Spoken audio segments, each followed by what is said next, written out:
Money Morgan. I'm here with two of my brand new friends, Rachel and Heather.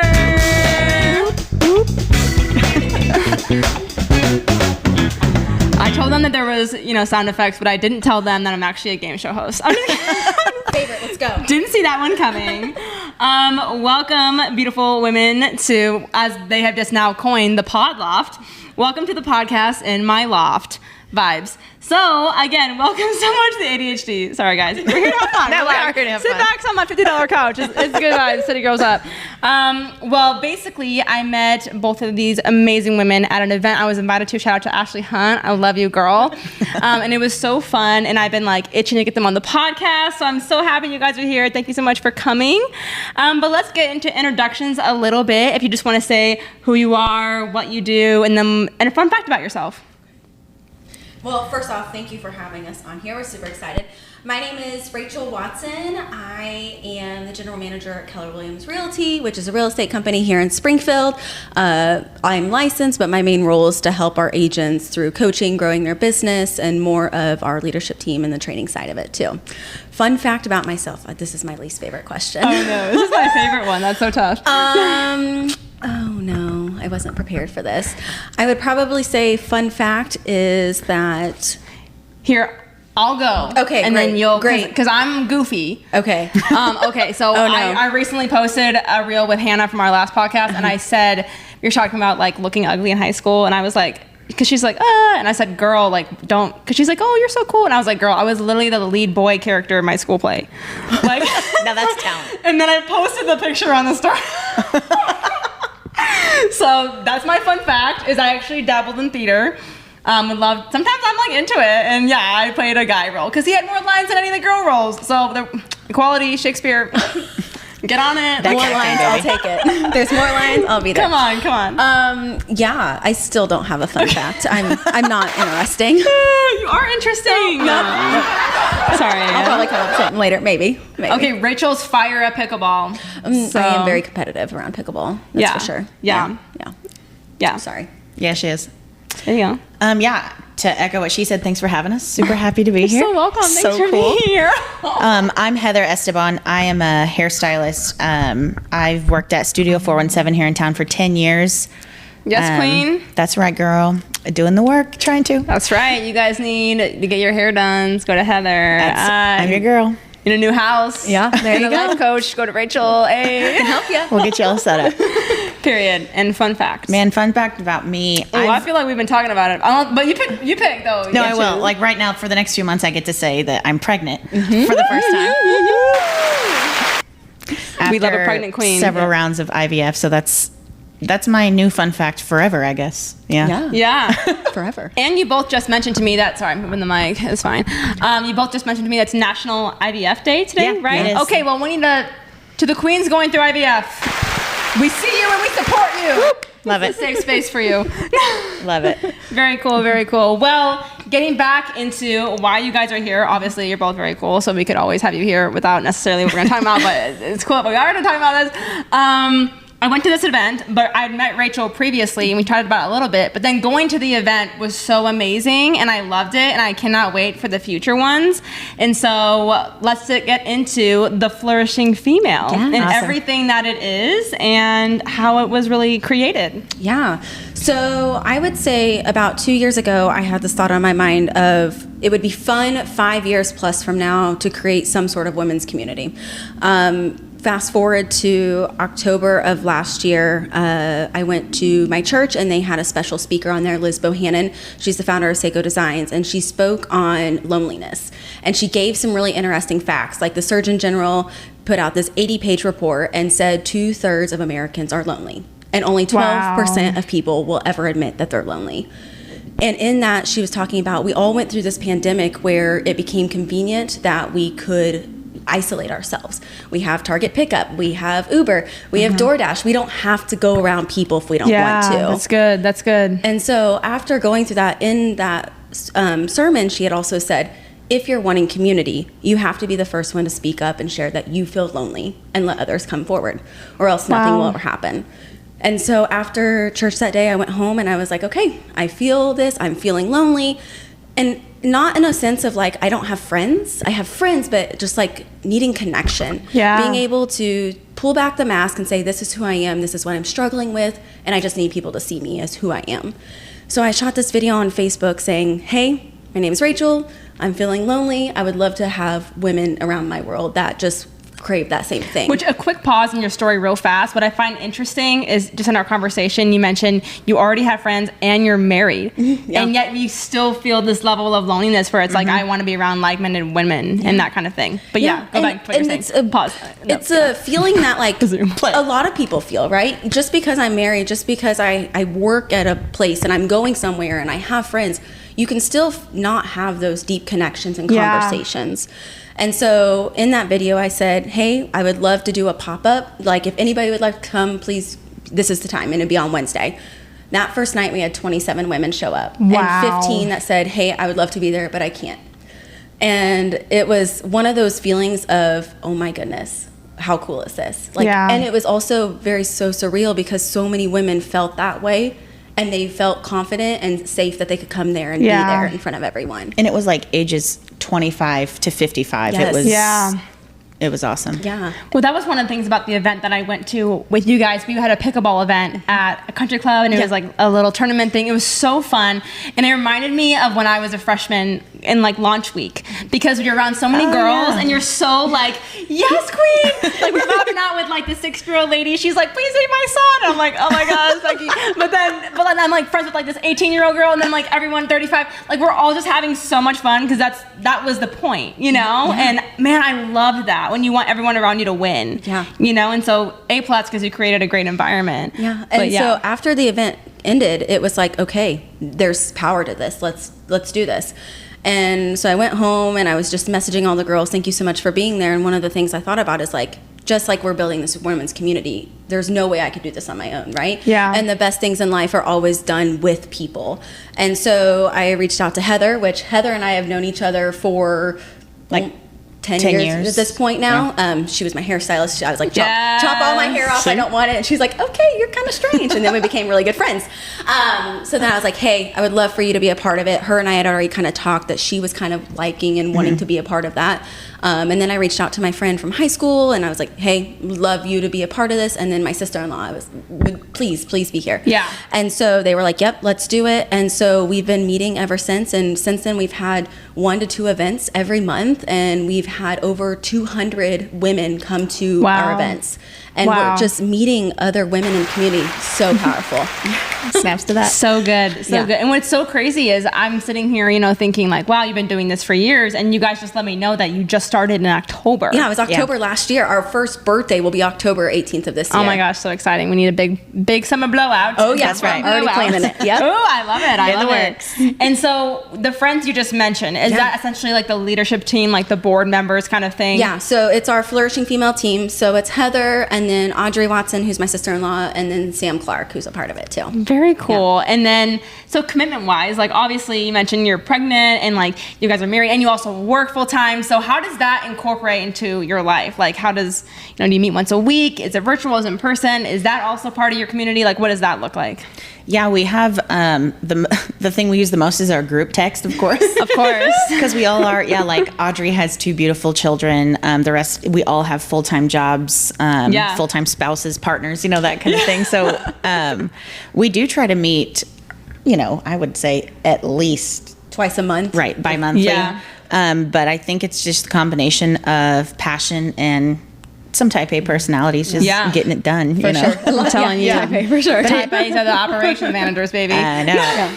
But it's no small commitment, you know, to have these events that, you know, when you get to the event, it's really chill, it's casual, it's fun. There's snacks, there's drinks, but there's a lot of work on the back end, but it's like definitely, it's so important to all of us that it just feels good doing it. Yeah, and we get to go there and all the women coming that they don't know each other, but maybe we know them and we start seeing them connect and meet. It's like that's why we do it. It's greater than ourselves, and it's just more about us finding friendship. It's allowing other people to feel so connected. I mean, we got tagged in the Welcome to Springfield page, and there were some women that saw that, and they showed up to the event, and they still keep coming. Yep. And so it's just like, we don't have to know all the women showing up, and it's so amazing when we get to meet new ones. Oh yeah, and there's just things in the Bible too about how, you know, like when two come together, like things are stronger. And there's examples too of, I was like in a sermon one time and talking about this amazing, like huge, strong horse, and how with one horse they can lift this many tons, but together it was almost like triple, which doesn't even make sense. But when you have the power of two strong things working together, it literally like fuses together and creates even more strength. And that's really what that community is with women. Like when someone in that group is going through a hard time, you have this huge community that's going to show up for you and be there for you or pray for you or whatever it may be. And so that's just so amazing that you, one, like had the balls and the courage to be like, I feel called to do this. Like I'm going to do it, you know, and then seeing new girls come up and like me, I'm like, I need to go all the time. Like I love this, you know? So especially like the whole structure of the whole thing, you know, looking through the Instagram and stuff, you guys have some deeper events and you have activities. So how do you guys really plan out like, okay, we're passionate about this, we want to touch on this. Like, what does that look like? We have a ton of ideas. Like that was one of the first things when Rachel and I started texting about this. I was like, dude, I've been thinking about this. I've been trying to figure out like, again, like you said, like she had the balls to actually get out there and do it. And I was like, great, here's the list of 100 things that I've thought of. I've been planning this for months. I already have ideas. I love it. And so really what we want to do is keep a nice balance of like keeping people, like we want people to have deeper connections, right? That's the whole purpose of this, is not just to have like a surface level stuff, but at the same time, we need to have fun too.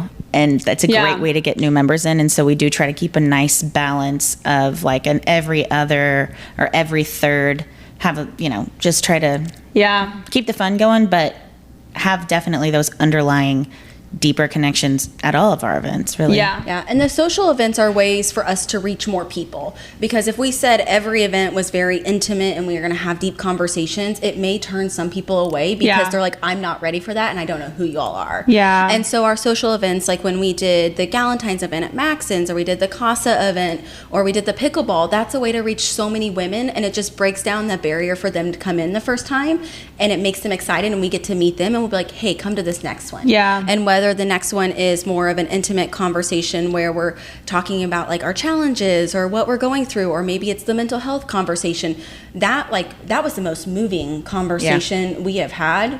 And it was so, there was like 20 of us, and it was so intimate, and we all cried, we laughed, we shared, we passed a box of tissues around like it was our microphone. And that's what bonds everybody, though. The social is to bring them in, and the intimate, deep conversations is what bonds us. Absolutely. And I think one thing, you know, coming from someone who is very active in my church, but also seeing how things can be hard sometimes to get things started in a church, you know, so why did you choose to do the kind of community thing as an independent source versus something like work related or church related, you know, that kind of thing? You know, something that I think is really great about the Flourishing Female in that regard is that there are already mom groups and church groups and entrepreneur business owner groups. But what about everybody else in between, you know? The women who are out here grinding, doing still a ton of work, even if they don't own a business or have children or whatever, you know, so. No, I love that. I love that because there's times just in my own life, I'm like, we should do this, but then you have to go through like hoops and ladders and things to get things started. I'm like, look, people need stuff now, you know, and that kind of thing, and praying about that. And so removing some of the stopgaps. So being open for everybody. I mean, regardless if I'm a stay-at-home mom, like I still want to have connections. Or if I'm an entrepreneur building a business, great, I want to be able to still meet connections. And so we're just bonding them regardless of background, ethnicities, where you're coming from, your beliefs. Like we're all together. Like you feel seen regardless of who you are and what you do. Exactly. Absolutely. So what's the vision for the future for the Flourishing Female? You know, what would be the big goal or dream or like aha moment, you know? I mean, it's funny because we were just talking about this, because a lot of the events, we talk about its work, but we've been funding a lot of them out of our own pocket, right? And that just shows like we care about this so much. So like a goal next year would be like, we would love for every event to be break even, right? That would be awesome. But for future big thinking is like podcast host here. I get it. You get it. But it's just a passion we're so passionate about. And it's like, if we could build a community here in Springfield that we had 1,000 women, that they all felt connected. So there's a book called Sticky Church. And regardless if it's a church or a large work environment, whatever it may be, it's no matter how many people you have, you build these small groups so everybody still feel connected to the main umbrella. And so if we had a group of a book club, or if we had a baking club, or if we had all these like little small groups within the big umbrella, that would be amazing. And if we had 1,000 members, I mean, how impactful could that be in our local community, regardless of your age? And so it's funny because we haven't talked about that yet, because we've just been like, kind of surviving right now of just like it's been working and we want to continue the momentum. And so we've been talking about doing like a offsite planning towards the end of the year, saying what do we really want now that we've been through a year, now what we've seen, the events that have worked, what hasn't worked, what's really brought women connected, what stops us now. And I think what stops us is, again, us like being able to bring more people in to help, you know, because we can only do so much. What's the most challenging part really of the group? Because I know with the the podcast and my own business too, like now I'm so grateful that I have friends who are in the same space and get it, but it's definitely isolating when you're trying something new and you kind of feel like you're trailblazing your own way. So what's been the most challenging part, whether it's like as a team or events or with women or whatever, whatever situation? I guess like my role on the team, we all really share a lot of roles, but I'm partnerships and development. And so one of the hardest things I think is sticking our neck out there to different organizations and nonprofit and women-owned businesses and saying, hey, we're brand new. But if you will take a chance on us, we've got really exciting stuff happening. Like like we said, we started last October. Last December, we did a women-owned shopping pop-up. And so we're reaching out to all these women-owned businesses being like, we've got like 4 posts on Instagram. We're like, we promise we're legit. Do you want to come? Like, we did have to charge like a vendor, we vendor shared the cost of the rental space. But my point being, people really took a chance on us, like, sure, I guess I'll pay to come sell my stuff at your thing. And that's the hardest part, I think, is, the event went great, by the way. Knocked it out of the park. All of our vendors had nothing but good, Yes. That's what I like to see. Vendors had nothing but good things to say. Shoppers had a great time, but I would say, just telling people what we're about.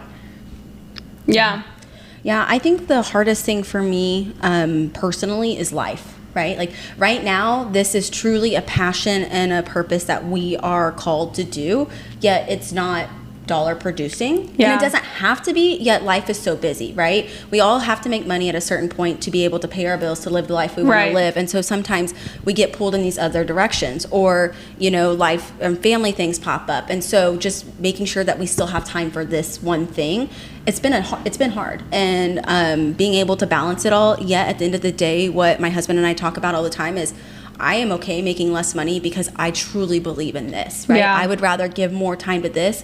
And I know that other girls feel that same way, because every time we meet, we're like, this is such hard work, but it's so rewarding. It is so rewarding. And so it's just balancing life and being able to be a wife, a friend, a daughter, and a leader in the company, and still be able to do this as well. Yeah, that's amazing.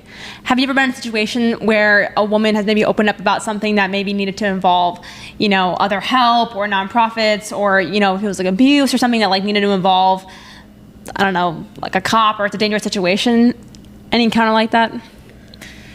I don't think we have yet, unless that's been a personal conversation, but we definitely want to create that safe space where somebody would feel confident coming to us with that, that we could be a resource group for them. I would say that at our mental health event, we did have a lot of people opening up about stuff, not necessarily that we needed to get like police involved, but talking about therapists and if people need medication, on a really personal level. So I would say that's probably the closest we've gotten to that, and it was really impactful. They mentioned depression and feeling lonely, and is it okay to, like, if their doctor said maybe you should go on this medicine to help that, is that okay? And so being able to just share that, and there was multiple women that said, hey, I'm maybe taking this right now and it's helping me, it's not a forever thing. And someone was like, okay, not as scary, because there's this demeanor that like it could be really bad, and everybody's views are different, right? But fortunately, we haven't had to involve any sort of police. Right. Yet we want to be able to have these connections with these nonprofits that if anybody ever came to us in need, we could say, we have a person for that. That's Let us amazing. help you. Yeah, when you ask about like bigger goals for Flourishing Female, that's one of the things I thought of is like partnerships. Yeah. That's huge, because us partnering with people like the Mental Health Day, we had a woman from Burrell come out and talk about it. And she's the person that if people are asking us those questions, we can be a direct line, talk to her. She gave us all of the resources that we could share on our Instagram, that if anyone had questions, this is what you could do. Yeah. Or like when we had our CASA event, we had 2 women sign up to be CASA volunteers, and they had no idea what CASA was before that. So just being able to help educate the community members about the amazing Educate me, resources please, we have. too. What is CASA? CASA is an incredible organization. They help support children in the foster care system. And so adults like any of us. One thing about me is that I don't play games unless it's ping pong at Classics Yard. Classics Yard is Springfield's #1 social sport and game center. It is located in the back of Classic Rock Coffee Company headquarters and next door to the Riff. Coffee, sports, music, what more could you want? Located at 1900 West Sunset Street in Springfield, Missouri. Be sure to check them out, play some games, and reserve your event today. Visit www.classicsyard.com. You don't have to be, I think you just have to be over the age of 18, maybe. Don't quote me on look that up, listeners. But I guess my point is, you don't have to be a lawyer. You just have to be an advocate for these children. And you sign up to volunteer and help them through the system as they're going through rough times. And it is, they're doing God's work. Yeah. Seriously. Oh my gosh, send me the link for that, because I'm super interested in that too. Big supporters of us, and we couldn't be more bigger fans of them. Yeah, and that's a question I had too, which you kind of answered a little bit, was, like a girl's journey to mental wellness, that event you guys had, like what did that look like? Obviously you said you just brought a woman in, and does she speak, and then it sounded like there was a small group. Is that essentially kind of what happened? Yeah, so she came through with a presentation just talking about women's mental health and what they're seeing and the resources they have, and then she opened up for questions. And when she opened it up for questions, some women started sharing like some of the struggles they went through and how they overcame it, and maybe the resources that they had, whether it be maybe it was depression, or maybe they had an abuse, or maybe it was neglected as a child, whatever it may be, they shared that. And so we went around. But the coolest thing that ended the night was we all went around and said one thing we were grateful for. That's because good. It was such a heavy conversation that we didn't want to leave like, wow, that was a lot. It was good, but it was a lot. So we went around and we all said one thing we were grateful for. And for me, I don't want to get emotional. We allow it on this podcast. For me, there was what I shared that I was grateful for that night. When I went home, I was able to overcome a fear that had been for the last 5 days leaving me in tears for 2 hours every night. And when I shared what I was grateful for, I went home that night and I overcame it. And Amen. It was because of that. Like, and that's the nights like that where it's like it changed my perspective. It's like literally life changing. Yeah, it changed my perspective. Yeah. And so it's hard until you're in it and you experience it. And then there was one event where we did like a Jefferson style conversation where there was a group of women, you asked 10 questions, but only one person could speak at a time, and they would share their. And so that was a very intimate conversation as they went around. And yeah, that one was really, really cool. Asking questions, like, tell us about a moment in your life that molded you into who you are today. And so some people responded with like these amazing, like, powerful stories of like a positive impact that someone had on their life, and other people shared stories of maybe somebody that had a really negative impact on their life, whether it be abuse or neglect, and how it shaped them into the person they are today. And so it's pretty cool to see, like, in that specific scenario, how people interpret questions and then how we can connect through it. And we should be fair in saying too, at all of our events really, but like the Girls Guide to Mental Health and Wellness, there were women who chose not to speak at all, and that was perfectly fine. So there's never any pressure for everybody to have to share their story. That's awesome. But they have a platform if they want to. That's good. Yeah. And just in my own life, like I lead a women's small group for all women. It's more so like young adult, but everyone's welcome. And it's so crazy that just like this past year too has been 1 year for me of having an accountability partner in my own life and faith. And it's the weirdest thing. It's just like, it's like having a spiritual therapist, and just like 1 hour once a week, just chatting. And the way that I feel like I've grown more this year than years in my life. And like and then I mentor, you know, like do that for like a younger girl and stuff like that. And so it's so wild how just a small group or even a situation like that, like you have all these friends, but then you never actually talk about like, oh my gosh, like what are you actually insecure about right now? Yeah. Like, let me pray for you, or like, let's talk about this. Like opening that conversation of mental health, healing, gratitude, you know, what's really going on. And so I think that's amazing, you know, and just creating a space for that. And even maybe like having something mentorship or people opening the conversation for accountability or whatever, just to, I don't know, even deepen it. I mean, I don't even know. Yeah. So that's amazing. Yeah. Thanks, guys. Congratulations. Oh, that's so sweet. Okay, well, maybe we should ask some girly pop questions here to like. I feel like we love deep. Cool. We're always deep. Never gonna not be deep. But I know these ladies like to have a good time. So, because I saw you at that accent event.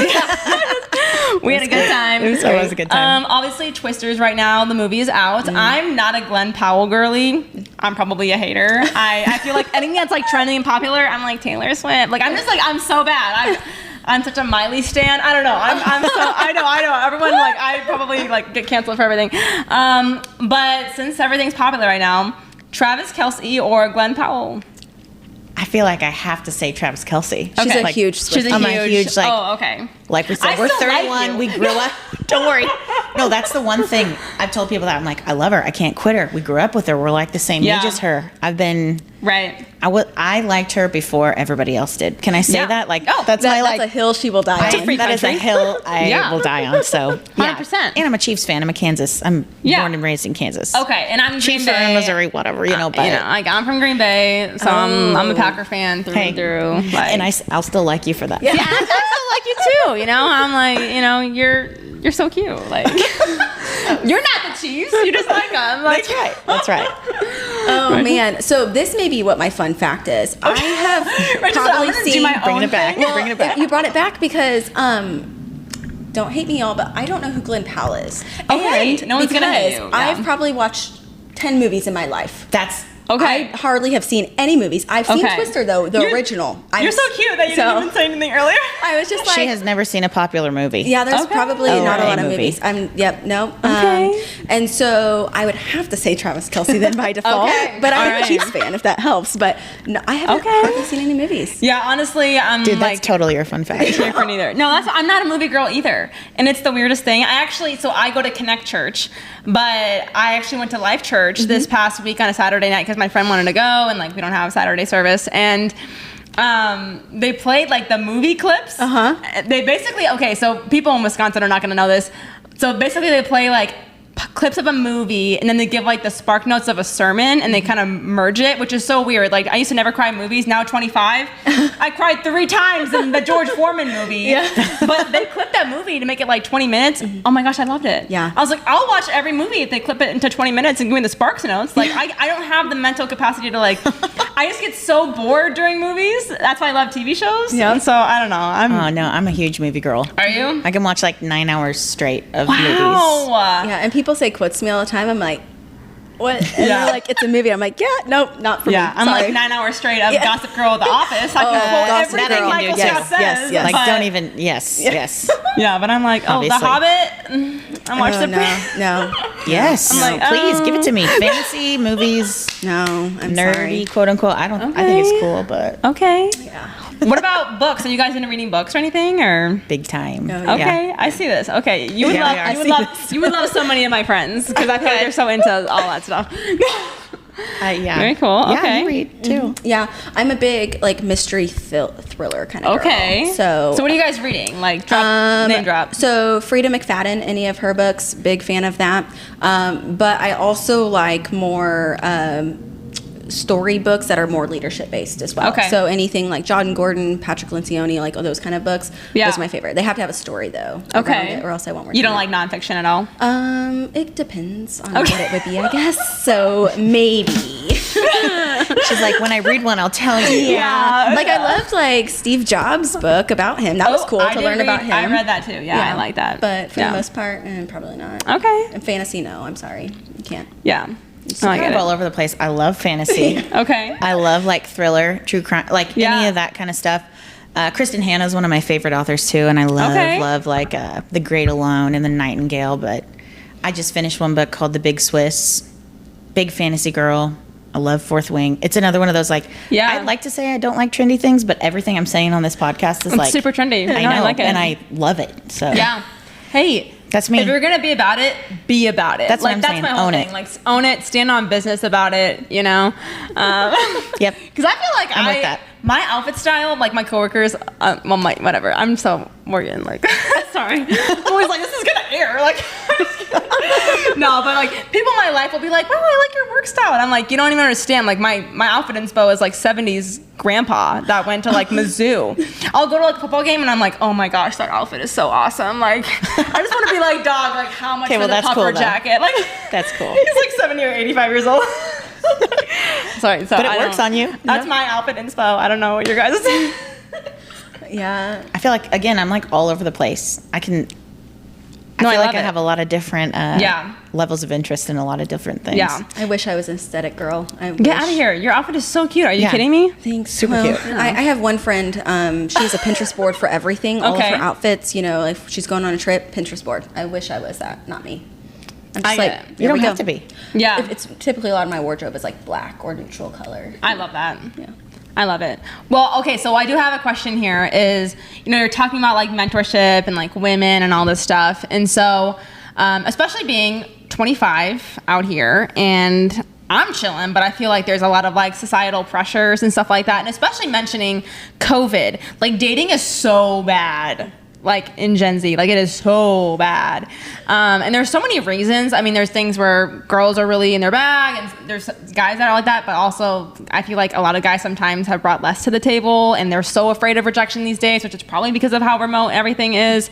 But, you know, what advice would you have for, I guess, girls in their 20s or, you know, people even trying to date, whether that's advice is like for women and for men, you know, in your mindset? Yeah, it's good. So I actually wrote this keynote, and it's called Life Beyond the Title. And a lot of it is around when you grow up, and I'm from a small town, it was you go to school, you graduate, you go to college, you get married, you have kids, you have a job, and then you retire. Yeah. And if there's anything about my life, because I'm 31 now, that was not the path, right? And are things that I went through that I was like, nope, this is the path, wrong, turn, go. And the person I was 5 years from now is completely different than the person I am today. Yeah. And so I think as a woman or a man, you're always evolving and growing, and you're always going to be around people that maybe are a little bit further than where you are, and you feel like you need to be that. Mm. And the worst thing we can do to ourselves is, when I get there, I can't wait to do that. Or when I make this much money, or when I land this job, or when I have a relationship, all my things are going to change. And it's not. And it starts with you. And it starts about being comfortable with yourself and being happy with who you are and what you love and just really embracing that. And all the times when it was more of just like, win this, I never was happy. Mm-hmm. But the times I took and said, I'm going to be fun at Rachel at the time. I wasn't married. I'm just going to live my life, travel, work, and do all the fun things. That's when I met my husband, when I was least expecting it. Crazy. That's literally the same. And it was just like, and he was at that same point. And it was, we knew it from the moment. Like, we dated 6 months, got engaged. Everyone was like, y'all are crazy. And we're like, no, we just know. Yeah. But it took those wrong turns of thinking those were the right turns to get us to where we were.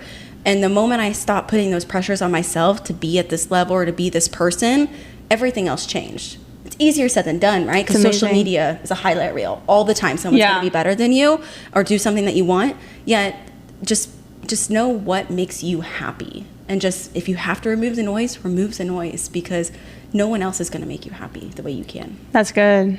That's so good. Yeah, that's crazy, because that's like almost exactly what I was going to say. And I feel like it sounds kind of cliche to like, love yourself, be true to yourself. But I think like, kind of to piggyback on what she said, like, man, if I look at my life where I'm at now, 10 years ago, like, I never would have dreamed that I'd have the life that I do now. Like, this amazing husband, my career, whatever, you know, like, listen, we all still struggle. I'm not saying it's perfect, but like, the person I was and the people that I dated did get me to where I am today. So you can't like be afraid of rejection, because all those people are going to be a part of your story and build you up to who you are today. Because let's say if I didn't date, you know, whatever, if I was still the person I was when I was 25, I still wouldn't be with my husband that I am today because I wouldn't have evolved that way. Does that make sense? And same thing I had really just like, I'd gotten out of another kind of toxic, I guess, relationship the year before. And I was like, you know what? I'm just going to be cool. I'm like, may never have kids. I want to travel. Maybe I'll go do hair in New York. I'm like ready to like kind of just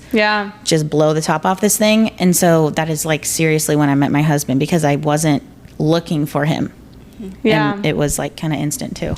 No, that's amazing. That's so amazing. And I think like as one, obviously being 25 in Southwest Missouri and single is such a interesting rarity. Yeah. But I'm chilling. But it's just like as I mentor people and I'm in friendships, it just seems like so many people are so afraid to be alone. Yeah. Whether they're struggling with like being codependent, independent, or even just being around guys that treat them well. Like it seems like it's so hard to know your self-worth and really stand on business about that. And so, hearing these stories is awesome because it's encouraging, one, to me, but to other females where it's like, you're going to be okay. There's community, there's options. Like you don't have to settle for somebody because you are lonely. It's like wait for the person that truly sees you and loves you and treats you the way you deserve and that kind of thing. It's like that quote, if you build it, people will come. It is. Yeah. It's like if you build yourself up, you build that life that you want, you're going to attract what should be a part of that, and nothing less. That's good. Yeah. Do you have any advice for,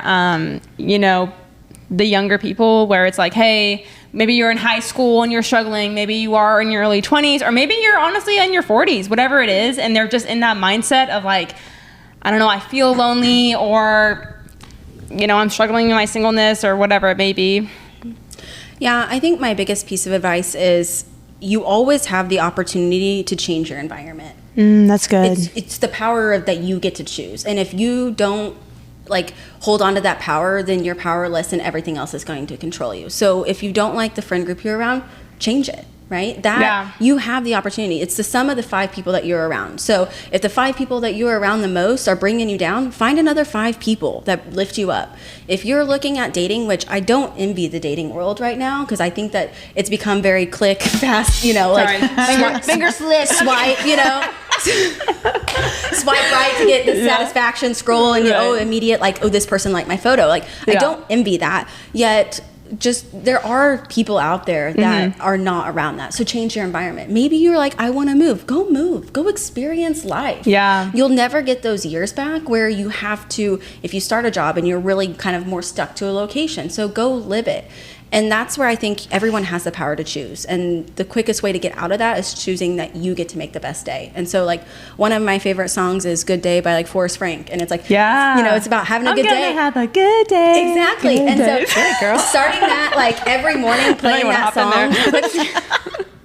Playing that song every morning just puts me in a good mood because I have the power to choose. Yeah. And if I'm having a bad day, then fix it. And it's I know you went to that Life Church night about that George Foreman. I wasn't there actually. Well, it's so crazy because you're literally speaking about it because the whole message was really about, our minds determine our actions, whether we want to have it in our heart or not, and exactly what you're saying. If you don't like something, go change it. If you are depressed, do things to help try to focus on gratitude or whatever it may be. And so, mentioning just looking at your own story of you said you were lonely, you were home, and you said, you know what, instead of being like, I'm so lonely, I'm just going to go cry in my room and watch more Love Island, blah, blah, blah. Instead, you were like, no, I'm going to post on Facebook and be vulnerable and see if anyone else is lonely too that wants to kick it. And now you have a community of people and you're helping other people really be a part of something big, and that's amazing. And it can be the scary thing of saying, we'll just go choose, and you're like, oh, it's easier said than done, Rachel. And it's just text one person and say, hey, I need you. You're a friend, and I'm just letting you know I need you. I'm in a bad spot, and I just need someone to talk to.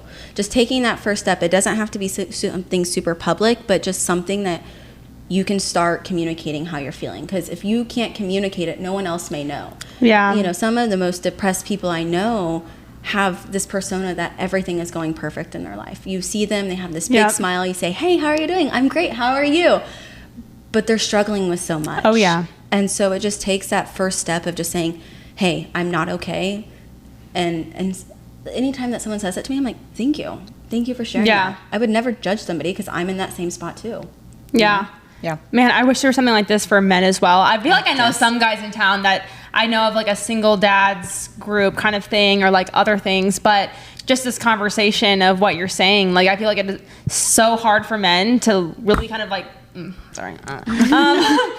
it's so hard for them to like open up without seeming like weak and stuff like that. But really, it's like, if I'm trying to date a guy and it's like, okay, you haven't worked through things with your ex, you haven't healed from that stuff, you're not ready for me, you know? And so it's like, if I care about you, like, yeah, I want the best for you, but I want you to really work on like getting right before you're ready to pursue me, you know, or whatever it may be.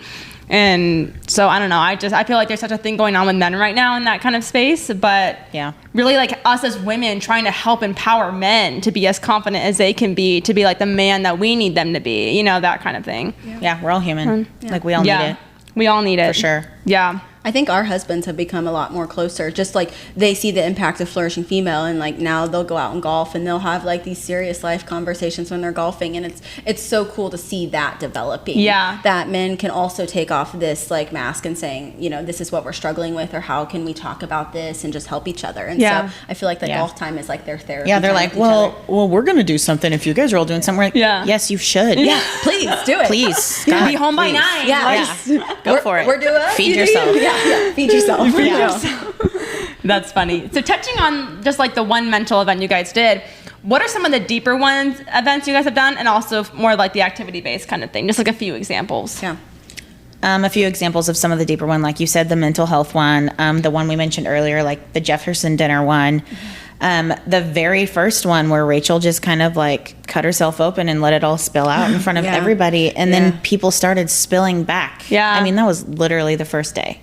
That was one of them. Yeah, I mean, everyone has, you know, a past, right? And it shaped them into who they are. And I've had a couple of, like, you know, wrong turns or things that have happened in my life that I'll share with people. It's who I am today, right? And I've learned from those, and I've been able to say, I know from this, I learned that I will never do this again, or this is how I'm showing up, or this is what I'm looking for in a partner, and those things, or this isn't how I know how to use my voice. But yeah, I mean, and I think we've all been able to just connect, and just even when we meet as a team, we're still able to connect and share and just like help each other through too. And then like some of the fun ones we've done, obviously the pickleball event, super fun. So fun, It was supposed to be social. It didn't end up social. It was a little competitive. It was very competitive. Rachel sauced me, you guys, but I'm going to get back to her. You had played like 3 games, so you were probably tired at that point, but I was like, Morgan, I'm coming for you, girl. Yeah, you guys were so fun. In your blue outfit, I was like, you got it. I love when women... Like I mentioned earlier, the women-owned shopping pop-up, that was so much fun. We did a movie night at the Alamo last year too, where we like all wore Christmas PJs and we watched the holiday. It was like, I want to go to that just next fun, year. Like really the Galentine's event. The Galentine's Day at Maxon was amazing. We found their gemstone bestie, so everyone took a personality test, and you got like a fake ring, and so you found your matching color of your personality, and you had to meet other women there. I love that. That was really fun too. The Casa event was awesome. We got to tour Casa, and like again, that's something that maybe not everybody our age knows about, but like seeing the facility, seeing what they do for the kids. Yeah, we had live music, we had drinks, we had food, we had some really cool statistics, and I know that doesn't sound cool, but I'm a stat girl. Listen, our events and creative director Sam crushed it. She made these awesome boxes and put both statistics about kids in foster care and like loneliness and friendship, and it was just really powerful. Wow. But like with a drink in your hand, fun. You know, it was super cool. With a sparkly outfit on. Yeah, exactly. Yeah, and so we have some future events that we're planning. Like this coming Sunday, we're doing a Sunday social, and so we're going to go to Lightbox, and we're going to hear from Hannah, the owner, about her women-owned business and her journey as an entrepreneur, and just have ice cream and hang out and meet. And then we're planning our 1-year birthday party of what that's going to be. We'll probably do another pickleball night, and just whatever fun things that come to mind that women have really enjoyed, but then also ensuring that we have those deep, meaningful conversations, so it's more than just like a surface level event. Yeah, absolutely. Do you have any plans to expand like the leadership team too? If someone talked about that, we just haven't had the time. I think after we get through the first year and we go to that planning thing, we're saying, okay, how can we enlist more help? Right? Because we have a lot of people that said, let us know how we can help. We want to be involved. Like Rachel had talked about earlier, like if we have subcommittees kind of within the umbrella, it would be really cool to have like outreach leaders, like some of the women we know that maybe are 50 age 50 and older, and they really want to come to our events, but they want someone else their age to kind of, because they're like, what are these 30-year-olds know? Or whatever. But same thing, like maybe there's a book club. People really want to do a running club. So it'd be really cool to have these kind of outreach people within the Flourishing Female umbrella to kind of coordinate those things. I think would be cool. Yeah. On a personal level, how do you feel like you've seen the group impact your life in a positive way? Or, that maybe it's like something rewarding, but really, I mean, because I know with like the small groups I do and the mentorship, I'm like, oh my gosh, like the week I don't do it, I'm like, wow, I feel a difference, but what's your perspective on your life? It's changed my life. We've met some really amazing people. I think it's allowed my friendships that I had with some of those friends grow deeper and have a stronger connection. I think it's allowed us to meet new women and bring them into the world, and we've been able to learn more about them and hopefully enrich each other's lives. Yeah. But it is, like we talked about earlier, it's a lot of work on our side planning them, but the moment we get there, we're just like, this is why we do it. Like, we just were looking around at the pickleball event of like, look how many people showed up and are having so much fun. And so we just want to be able to continue that. And I think for us, like when I mentioned the mental health night, like that was a very like transformative night for me personally. And so just being able to be like, because of that event, I didn't cry in my bathroom for 2 hours and I could move forward. Like it's huge. And so I think it's one of those things that we may never be able to put into full words of like how much it's changed. Yeah. I just know that if it went away, I would be so sad. Yeah. I'd be so sad. Yeah. And I'd say like for me to answer that question, like I'll use one of our events as an example that like we had, 15 or 20 people signed up, and then that day people got sick, the weather was bad. We had like a really, really small group, and I was like panicking about it because I was like, oh my gosh, people drove all the way out here. There's only like 5 of us here. This is going to, I was like stressing. Yeah. And the feedback we got from an 8-person group was like, oh my God, I love the intimate, that intimate setting. People were crying. I just couldn't believe it. And so like having that feedback, like I guess that's what it's done for me is like, you don't have to give them the world. Yeah. And I don't mean that we're not still giving that much effort, but it's like people don't need diamond rings and big, huge, flashy events. Right. They just need connection. And that has really shown me how important those littler, smaller to me things really are. Oh yeah. I feel like I've learned so much of that too with my own podcast, is especially doing it for like 2.5 years. And I mean, and like, you meet people and they're like, how many listeners do you have? It's like right away, like your whole self-worth is like monetary or this kind of thing. But it's like the texts I've gotten where you put an episode out that maybe you're being more vulnerable or you just feel called to do, and then you get that text where it's like, hey, this seriously helped me, I'm struggling with this or whatever, blah, blah, blah. And the same thing, if it was taken away from me, there's an element where it's like I would not feel fulfilled because I feel like I'm called to this. And that's where I see that in you guys, and I see that, whether, God's calling you or whatever, where it's like, go start this and do it, and you're doing it, and you're making an impact, whether it's in the foster kids' lives and mothers' lives and whatever was going on in your lives, like it's so cool that you went ahead and you're like, I'm gonna do this, know, and that's what like my listeners, like I encourage you, like there's 2 examples of people here that said, I don't have the community that I'm looking for. I literally was on the phone with someone today, and we always talk about like, if you have Christian friends, go make them, and so it's kind of like, if you don't have that community, go build it. Yeah. I mean, it's easy as making a Facebook video and putting stuff out there, and then just staying consistent. It's a lot of hard work, but and burnout too. Have you guys experienced anything so far with being like, oh, this is so much on all of us? I know there's moments where it's like, I've felt that way, but then you kind of like snap out of it and you're like, shut up. Like, no, we need this group. We need it. I wouldn't say full burnout, but we've definitely all separately kind of experienced some chaos in our lives. Like everybody in the world has, right. But one of the things we say to each other, the 4 of us all the time, is like, we are doing this for fun. Like we are doing this because we want to.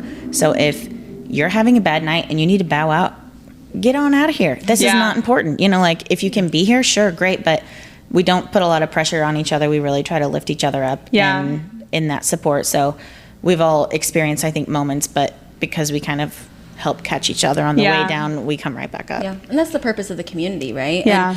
And if we could impact one person's life, it's worth it, right? If we could impact 10 people's lives, wow, how fortunate are we, right?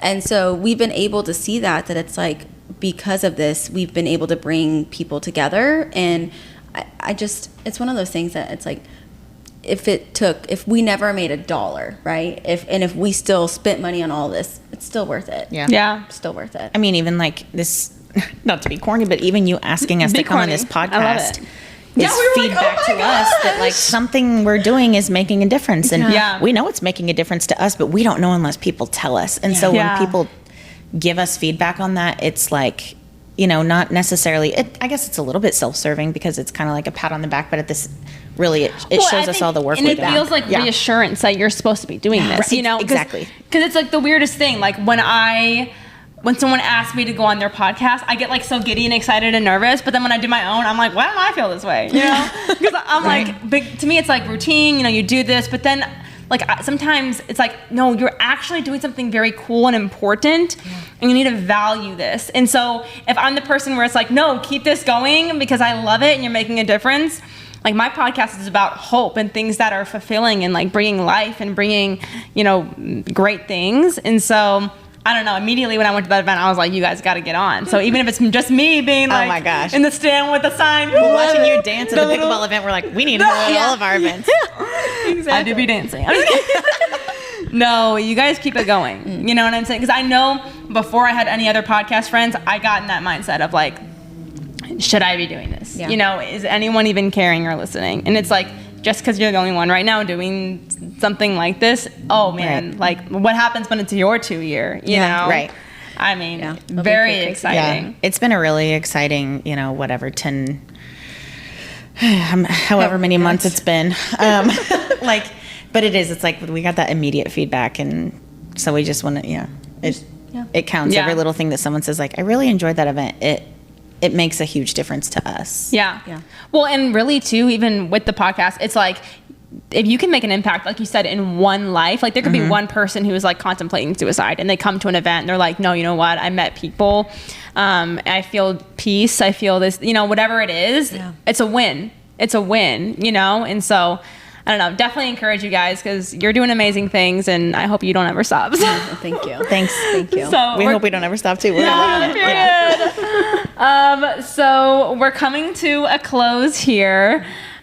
Before we get into my last, you know, typical questions, I have 2 really pop questions. Okay. One, what is your favorite place to shop at in Springfield? Because you both are dripped out. You know, I'm on the grandpa, spicy grandpa lore. That's drip too. Okay, thank you. But yeah, like where do you guys get your outfits from? Here in Springfield, anywhere. I guess. Anywhere. I'm a big Amazon girl. Yes, she is. Prime Day is like my Christmas, so you know, I was already all over that last week. So, a lot of my stuff I just get from Amazon because it's just I'm very busy and I don't have time to go try on and then I can return it. Locally though, my go-tos are either Stacks, Uptown, Clothes, or somewhere at the mall. Yeah. I'm a Brentwood bee. I shop over there at like Stacks, Clothes, and now Uptown is there, so like the trio is complete. Shout out Stacks and Uptown. Yeah, that's right, girls. We love you. Okay, and I know we've like touched on, I guess, whatever. So like one dating question is like whether it's for the girls or the guys, it could be like fun. Like what's a little dating advice? Not like deep. You know, it could be like, don't do this on a first date or don't go hammocking. You should, you know. That was me 2 months ago. What? I don't know. Whatever it is, like something fun or whatever. For me, it's always on a first date, have an activity. Like, that's good. Always go on an activity to where you don't have to worry about like entertaining each other. So whether it's like playing putt-putt golf or going bowling or something along those lines, so you can just do something together and kind of bond over that experience, but not feel like you have to like continually talk 24/7. Yes. I wouldn't recommend a movie though because you don't really get a lot of talking. So like a good balance would be ideal. Yeah. I love that. I love. Oh my God, be silly. Like be yourself. Like don't like do that whole stiff, you know, when people like be your most authentic self. But, you know, really though, like just like let it all hang out. Let out who you are, you know, like maybe don't fart right away. Yeah. I mean, you can. I mean, whatever your journey is, don't do that on my first date. But I I feel like on first dates, but I love to be silly. I would always be like, oh, I'll take a salad. That's not my personality. Yeah. Though. Just get the pizza, get the carbs. That's get right. whatever you want. I'd be like, oh, Get the Wagyu and then I'd be like, steak. exactly. You're probably not buying. As soon as I get home, I'm like, I'm starving. I don't just eat salad in my life. So yeah, go for whatever you want. I think have a little humility. Be like, oh my gosh, I can barely find a parking spot, so I ran in here. If I'm sweating, I'm sorry. It's like just, I don't know. We're all just people. I love it. You know? Yes. Just have fun. No, I love it. I love it. And last question before we get into the way I end every show. Obviously, we've been talking a lot about like just going for it. So any advice to someone that maybe feels a tug on their heart of like, should I do this? Should I not? I'm really scared. What if I get canceled? What if I get mocked online? Because that's a big one. I mean, that's a big one. So like, what would your advice be to that person who is feeling led to maybe start something? Man, you got to follow that feeling. You got to go with your gut. Like, I could sit here and tell you all my twists and turns of how I got to where I am, but it's the same. Like, you have to go with that feeling. Yeah. Whether it's the universe or God or your own personal self, your subconscious pushing you. You really, what are you going to do? You're going to regret not doing something. That's right. More than you'd regret failure. That's good. For sure. Yeah, I would say if you're on the fence, do it. I mean, at the end of the day, the only person that needs to really care is you. And 5 years from now, are you going to be upset that you didn't take that chance on whatever it may be?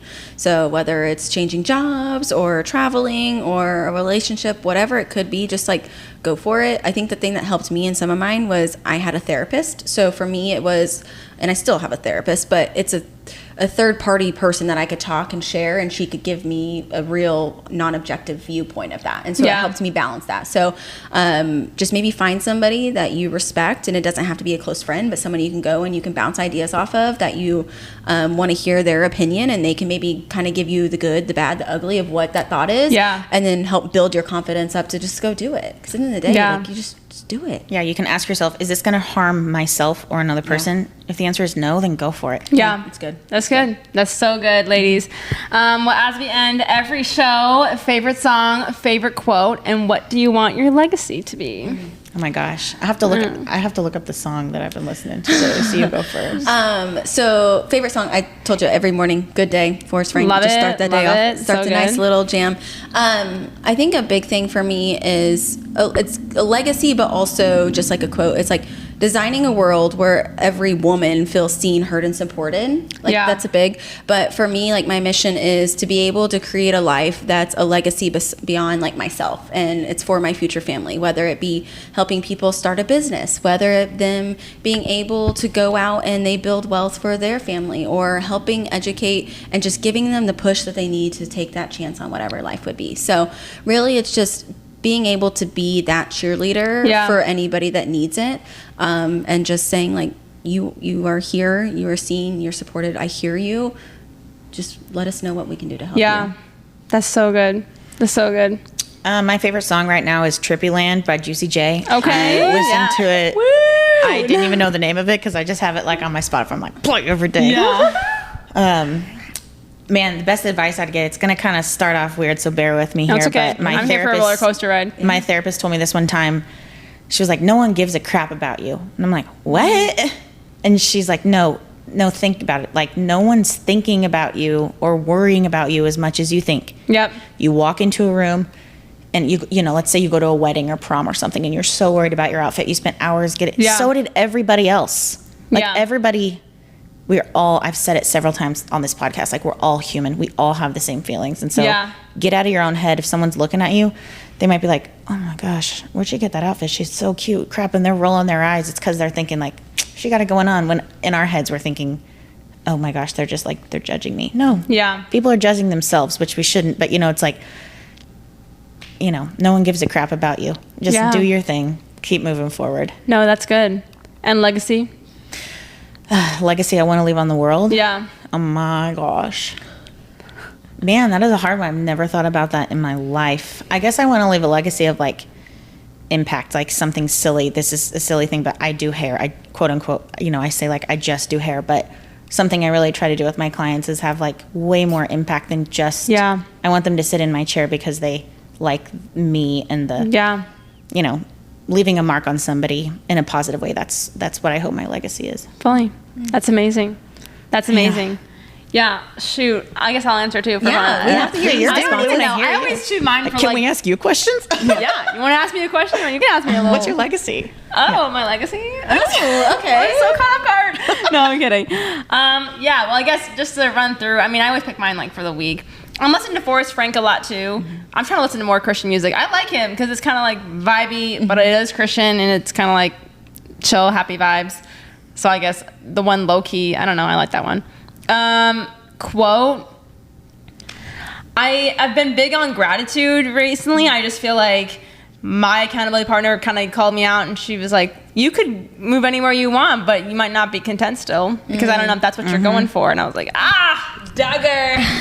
But, you know, listening to a podcast the other day and they said, you know, hope and gratitude equals healing a lot of times. And so just finding so much to be grateful for in every season of life. Because I know someday, like, Lord willing, I'll find the choppy little bloke, you know, and look super cute and whatever, like, I don't know. You know, and like someday I'm going to be in a different season of life or whatever it's going to look like. And right now I'm in this fun, cool, single loft vibe where I get to just hang out with whoever, whenever. And there's so much in that to be grateful for. And so, I don't know, I guess that would be my little quote. And, you know, legacy, I just want to spread the gospel and live for Jesus and be happy and just be kind to everybody, you know, no matter what someone looks like, what they believe in, what stage of life they are, just meet them where they're at. And that's been a big thing I feel like it's been on my heart, is just really like meeting people where they're at. Yeah. So Yeah. I don't know. And also just get way better at ping pong. I'm just kidding. Yeah, did they say you travel and like, you're in ping pong tournaments? We need You to do tell a competitive ping pong? funny little joke, guys. I completely forgot about this. So we go to this pickleball event, right? And we're all just live, laugh, loving. And I was like, oh. And then we start playing pickleball. And someone was like, oh, you're pretty good. They're like, did you play in college? And I was like, no, I played ping pong.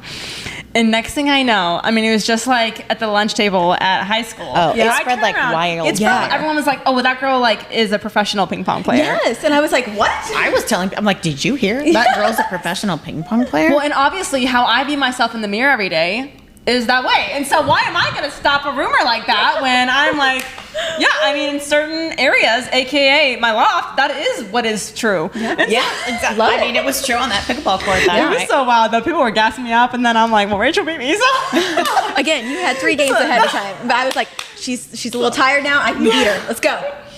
No, it was so fun. Well, thank you guys so much for coming on the podcast. Thank you for having Be us. sure to having follow us. them. You guys plug your stuff. Where can they reach out to you? Where can they follow you? And also join the community, all the things. Yeah, so we have an Instagram page. It's the flourishing.female. And then we have a private Facebook group with over 400 women in there as well. Amazing. And it's just the Flourishing Female. Yeah. Love it. Thank you guys so much. Thank Remember you. to always live, laugh, love, and keep on keeping it with cash. Okay, bye.